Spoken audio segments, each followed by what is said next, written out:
Estamos de volta com a Em Pauta, hoje tratando sobre a identidade e a ética do brasileiro. Professores, tem uma máxima do Rocher Foucault em que fala que a hipocrisia é a homenagem que o vício presta à virtude. A ética é um tema que nos últimos tempos está em pauta do brasileiro, né? Mas há um viés, está enviesada o foco, assim, no meu entender, né? Há uma lei de Gerson no meio aí, né? Pois eu tenho a impressão de que o governo e a Petrobras estão purgando toda a corrupção, todos os problemas éticos de 500 anos do país, né? Há uma dimensão pública que prega uma moralidade e o privado pratica um ethos que é pouco recomendado? Nós agora, na hora do intervalo, estávamos discutindo isso, que a corrupção aí é histórica, estrutural e sistêmica. Ou seja, ela foi plantada aqui, desde quando os portugueses chegaram, desde a vinda da família real, começou a ocorrer a negociata. Ela se instalou historicamente, em todos os níveis da estrutura do Estado, que foi trazido no Brasil, de cima para baixo, implantado à força. O Brasil era colônia, no dia seguinte ele amanhece com o Reino Unido, a Portugal e Algarve. Então, não houve a construção popular dessa estrutura pública, digamos assim, como tu colocaste. Havia a ideia de explorar ao máximo todas as riquezas daqui para gastar na metrópole. Nós estamos pagando o preço disso.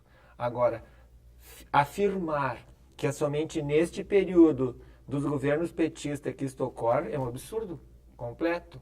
Isto vem se acumulando ao longo de décadas. Só que, nesse momento, o que ocorre é a maior publicidade disto. E essa publicidade ela tem dois argumentos, como nós estávamos discutindo antes. Um argumento positivo da estrutura da democracia, porque só, como Bobbio diz, só é possível democracia e Estado de Direito com publicidade na política. Agora, também existe um interesse de desestabilizar esse governo e mostrar que somente agora vem ocorrendo corrupção no Brasil. E isto remonta à formação do Estado brasileiro, nós comentávamos isso antes também, e dos nossos próprios meios empresariais, que, na verdade, sempre são clientes do Estado. Esse é o nosso problema. Então, se discute se o Estado deve intervir ou não na economia, em que grau intervém na economia, mas se o Estado brasileiro não for indutor da economia, o empresário não faz nada. Por conta própria, nós não temos um verdadeiro empresário que assuma os riscos da atividade econômica. Ele vai lá mamar na teta gorda do Estado. Então, tu cria um clientelismo institucional em todos os níveis, que é o que nós estamos vendo agora com a delação premiada. A própria ditadura teve sustentação de Claro. grandes empresários, né? Claro que foi sustentada, e foi sustentada civilmente também.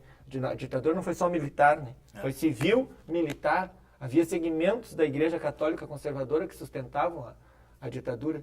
Então é esse clientelismo, essa confusão ética entre o público e o privado. O Barão de Itararé tem uma piada. Ele diz assim que o político no Brasil confunde a vida pública com a privada. E é isto mesmo. Mas isso é histórico, é estrutural e é sistêmico. E você percebe que para ter o corrupto, precisa do corruptor, né? Claro.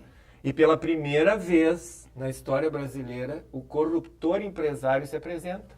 Porque até então ele era o bonzinho que tinha ido fazer a obra pública e o funcionário corrupto pediu a propina. Agora não, nessa leniência atual da empresa Cetal, ficou provado o grupo dos 9, o grupo dos 16 e o grupo das 23 empresas que fraudavam licitações. O que é fraudar uma licitação? Esse é o corruptor ativo, é o que paga a propina. Então, pela primeira vez na história, nós estamos, digamos, levando estes a julgamento. Eu só queria complementar, Lerch, que eu achei importante, sim. Do ponto de vista da ética, toda corrupção ela é intolerável, não é aceitável, tá? Bem como da política e tudo.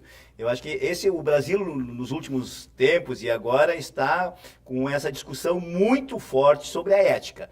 Agora, os problemas que estão ocorrendo na política brasileira, no mercado brasileiro, nas fraudes das obras públicas, não é um problema só ético, ele é um problema econômico também. É isso que o professor Henrique estava tentando falar. Ou seja, o nosso capitalismo brasileiro, historicamente, e há muitos estudos que comprovam disso, quer dizer, ele não tem iniciativa de mercado. E sempre é o Estado, e ele se desenvolve a partir do Estado financiando esse capitalismo através das obras públicas. Então, a corrupção nas obras públicas brasileiras, ela é histórica, ou seja, existe desde 1500. Acho que deve ficar claro isso, tá? É o seguinte, existiu em todos os regimes anteriores a 2002. Quer dizer, na ditadura militar de 61 a 84, se roubava e tinha tabela de comissão. Só que não podia se divulgar porque a imprensa não era livre, os partidos não podiam se manifestar, senão eram presos, torturados e exilados. Tá? Bem, nós vivemos um momento agora democrático que permite essa discussão, que permite essa publicação, que o governo seja cobrado, que as estatais sejam cobradas, que inclusive os empresários hoje também estão, mesmo que em pequena escala, sendo responsabilizados. Então, isso é uma coisa positiva, essa questão. O que nós não podemos, com essa discussão toda, é cometer dois grandes equívocos, ou seja, fortalecer mais dois preconceitos. O primeiro que tem que ter cuidado, que o brasileiro é antiético. Seja o político, seja todo mundo antiético. Cuidado com isso. Que aí é mais um preconceito de que somos um povo, uma nação antiética. Não, nós não somos nem mais nem menos antiéticos do que os outros povos, outros países. Então esse é um cuidado que a gente tem que ter. O Brasil está fazendo agora uma discussão extremamente relevante e por isso que a gente está avançando, está melhorando. E só é possível graças à democracia, porque antes, sem democracia, não se podia fazer isso. E quero lembrar que na nossa história brasileira, de 515 anos, nós tivemos apenas 48 anos de manifestação democrática livre. De 46 a 64, com turbulências, morte de Getúlio, Jango, toda aquela situação, e agora, pós a redemocratização nos últimos 30 anos. O restante era colônia, império e ditadura. Ditadura da café com leite, ditadura militar. Então, nossa democracia é jovem, nossa política pública, transparente, é jovem, a nossa ética também, nesse ponto de vista, ela é jovem. Então, nós temos que ter cuidado. Os nossos males não começaram de 2000 para cá, é de 1500 para cá. E a outro preconceito que nós temos que cuidar é que é o desgaste e a desvalorização da importância da política na sociedade. Não há sociedade sem política. E no Brasil há uma campanha, há uma ofensiva que vem de longa data de desmoralização da política. Tá? De desacreditar a política. Isso é extremamente sério e grave para o futuro do nosso país, da nossa democracia. Tá? Eu acho tão grave ou mais grave do que o que está se denunciando em termos de corrupção. Porque não há sociedade, não há futuro sem o país ser livre, sem a participação nossa cidadã e sem o campo da política, a esfera da política gerindo a sociedade. Então esse cuidado nós temos que ter, que a impressão que se quer, a impressão não, o que quer se demonstrar é que os males do Brasil é a ética e a política, e não são. Os males também estão na economia, também estão no gerenciamento das empresas, também estão no capitalismo, numa sociedade desigual. E não apenas na questão da ética e da política. E isso temos que ter muito cuidado com isso. Sim. Professor, eu só comentei da ética enviesada, na minha percepção, é porque quem foi para as ruas no dia 15, né, citou nominalmente a presidenta Dilma e alguns políticos, principalmente os políticos, né? Mas não se faz o olhar de que nós elegemos no ano passado o Congresso mais conservador desde 64, né? Então, quer dizer, nós temos participação nisso. Nós também temos problemas diariamente. A gente coloca o lixo na rua em vez de colocar no cesto de lixo, sabe? Várias pequenas coisas e a gente sempre, a ética parece que tem que ser do outro e não Sim, mas aí eu costumo dizer o seguinte, Laerte, que a gente tem que cuidar, porque parece que agora tudo é ética. Nós temos que... Tem coisas que são da ética, tem coisas que são da educação, da civilidade e de sermos humanos, tá? Então, eu costumo dizer, a ética não é cosmética, no seguinte sentido, agora qualquer problema é ético. Olha, se eu não cuido do meio ambiente, se eu não cumprimento as pessoas, se eu não sou cordial, isso é um problema de educação. Primeiro lugar, de civilidade, de humanidade. Tá? O que é a ética? A ética é o conjunto de virtudes, de valores que nós, como cidadãos e seres humanos e brasileiros, precisamos ter para orientar a nossa vida. A ética não é a causa nem a salvação dessas questões que eu chamo pequenas, do dia a dia, do cotidiano. Tá? A ética nada mais é do que qual é os valores que eu tenho como cidadão e como brasileiro que orientam as nossas condutas. São os princípios, são as grandes virtudes. Por isso o André Sponville escreve o Tratado das Grandes Virtudes. Tá? Não é das pequenas ações, não é do cotidiano, não é da falta de educação. Então hoje quando uma pessoa não te dá bom dia, é antiético. Não, é falta de educação mesmo. Tá? Ser ético é ter valores que nos orientam para que nessas situações não cometemos práticas. Então, por exemplo, se eu tenho o valor de não ser corrompido, quando a corrupção bater na minha porta pelas empreiteiras, pelo sistema capitalista, que quer levar vantagem na obra pública, eu vou estar suficientemente amparado, em princípio, dizer, não faço isso. E aí eu tenho princípio. Se eu fizer, eu não tenho um princípio. Então, não tenho a ética. Tá? A ética é o nosso baluarte, a nossa base, é os meus fundamentos. E quando vem as propostas indecorosas, eu posso dizer, eu não pratico isso, eu não aceito isso. Tá? Então o problema é por isso que a ética pressupõe a educação. Sócrates dizia, eu só vou fazer o bem se eu conhecer o bem. Eu só vou ser justo se eu conhecer a justiça. Entendeu? E eu só vou praticar a boa política se eu conhecer a boa prática da política.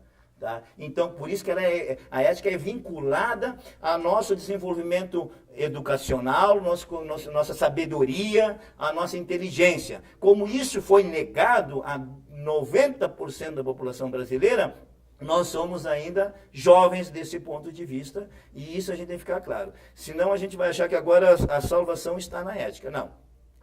A ética é um dos campos da vida em sociedade. Temos os outros, educação, cultura, política, economia, ciência, tecnologia, são outros campos, e todas elas têm que estar embasadas em grandes princípios. Eu queria só corroborar o que o professor Gabriel falou agora há pouco e lembrar que Helmut Kohl, responsável, primeiro-ministro da Alemanha, responsável pela unificação da Alemanha, roubou pelo partido. Entendeu? Então não é só o brasileiro que tem falta de ética, nós temos que lembrar o que Nixon fez nos Estados Unidos, e espionando o Congresso Nacional. Escuta, e outra coisa, e o que Barack Obama fez agora espionando o mundo inteiro. Então, E antes o Bush inventou uma guerra para se locupletar também. Então, afirmar que a corrupção é só um problema do brasileiro não é verdade. E eu queria retomar um perigo que o Gabrowski falou, que está na tua questão aí também, dessas últimas manifestações nas ruas, desse descrédito da política. Em 2013, a classe média, que está ligada na internet, vai às ruas. Pedem tudo de maneira difusa, confusa e não encaminham nada politicamente. Não pode isso produzir coisa alguma. Produziu, sabe o quê? Como tu disseste, em 2014 elegemos o mais conservador parlamento da história republicana do Brasil. Então, calma um pouquinho. Como é que é possível que camadas da população se dirijam às ruas pedindo mudança e elejam um parlamento conservador? E agora, de novo, essa classe média incluída vai às ruas e, de novo, desacredita na política. Ora, só é possível no regime democrático participação política efetiva. É o voto, é o partido político, é o sindicato, são as sociedades civis organizadas. Ou é isto, ou é nada. Essa manifestação toda, ela vai acabar absolutamente vazia. Eu acho que essa manifestação e outras, elas têm um lado positivo, mas o cuidado que a gente tem que ter com o Henrique alerta é de que elas não sejam pretexto para outras coisas. Porque muitos que foram combater a corrupção cometem pequenos atos também de corrupção no seu dia a dia. Tá? Eu sempre gosto de lembrar, quer dizer, o Eike Batista, que foi um modelo de empresário, a gorjeta para o rapaz do estacionamento do restaurante era R$500. Isso é corrupção da elite. Tá? Quando nós temos um monte de alunos hoje no Ciências Sem Fronteiras, classe média alta rica, que poderia estar fazendo intercâmbio às suas custas, porque tem renda, tá? Ou estão usando FIES para medicina, podendo pagar a medicina, isso também é uma forma de se beneficiar. Tá? Eles também têm direito. Agora, eu me beneficio de uma política pública para quem precisa, porque não pode pagar, de um programa para quem não teria oportunidade de estudar no exterior, e depois eu vou lá e digo que esse governo é corrupto. É uma contradição. Tá? Porque em 1800, durante o Império, onde é que a elite brasileira mandava os filhos estudar? Nós não tivemos universidade no Brasil até o século XX, porque a elite brasileira mandava seus filhos para a Europa. Agora, o Ciências Sem Fronteira é para que as classes populares também possam mandar seus filhos para outros lugares para ter experiência internacional. Então, acho que essas coisas nós precisamos ter coerência. A ética pressupõe uma certa coerência. Tá? E você apontou uma. Como é que eu quero melhorar o país se eu elejo corruptos e conservadores também? Gente que historicamente, como disse o Henrique, se beneficia do Estado, rouba do Estado, suga o Estado. Tá? Nós precisamos, e aí o setor da economia, o setor do chamado mercado, do empreendedor, tem que assumir os seus riscos também. Sempre que há um pequeno risco, o Estado tem que salvar o mercado, tem que salvar os bancos, tem que salvar as empresas, tem que diminuir impostos, tem que dar benefício para o consumo. Vem cá, mas o livre mercado não pode correr risco nenhum? Tá? Então, são coisas que a sociedade ela precisa amadurecer, e eu acho que todo esse processo deve nos levar para isso. Se for nessa perspectiva, eu concordo que nós continuemos fazendo isso. Agora, o que nós não podemos achar de que isso está ocorrendo pela primeira vez na história do Brasil e aqui nas últimas décadas. É histórico, é estrutural e é orgânico, ou seja, infelizmente fez parte da história brasileira. E na medida que o povo começa a se dar conta disso, ele protesta. E que isso sirva para mudar o conjunto da sociedade. E não apenas achar que mudando um político A ou B, isso vai mudar. Os governos passados participaram desse processo, os atuais não conseguiram superar, e se a gente não enfrentar, os próximos enfrentarão o mesmo problema. E uma coisa que eu queria também, me surpreendeu nas manifestações de rua, é que eu não vi uma faixa sequer, um cartaz contra Renan Calheiros, presidente do Senado, investigado pela Lava Jato, e Eduardo Cunha, presidente da Câmara, investigado pela Lava Jato, e quando Eduardo Cunha vai à CPI, ele é aplaudido. Então, como... Quer dizer, o que foi um foco, um direcionamento... E os 6 deputados do Rio Grande do Sul que já estavam denunciados. Então, o que está acontecendo? Tu estás direcionando a presidente eleita com 54 milhões de votos, por quê? E nem também, professor, se manifestou contra o caso SwissLeaks, né, do HSBC, Nada. que provavelmente o desvio é muito maior do que está se verificando. Só que quem tem a continha no HSBC é essa elite, então ela silencia completamente. E outra coisa que eu acho que é fundamental para a democracia, nós precisamos de oposição. Eu fico extremamente contente, espero que o Aécio Neves ocupe o seu espaço, 51 milhões de votos. Mas uma oposição verdadeira, uma oposição consciente, e não uma oposição assim, que ele perdeu uma oportunidade maravilhosa de ir às ruas. Aquele papo de que ele não queria tirar o protagonismo do povo da rua, isso foi uma conversa. Mas ele não é líder popular, então ele não pode assumir como líder popular, ele não é. Então nós continuamos sem oposição. Não temos cidadania ativa, como o Gabrowski falou, e não temos oposição. Precisamos, enfim, amadurecer. Eu gosto de usar aquela expressão do Davi Luiz chorando do 7-1 contra a Alemanha. Eu queria fazer meu povo feliz. Joga! Quer fazer teu povo feliz? Joga, mas joga de maneira madura, porque nós estamos entrando num jogo perigoso. A quinta ou a sexta economia do mundo. Cuidado, brasileiro. E as regras são estas.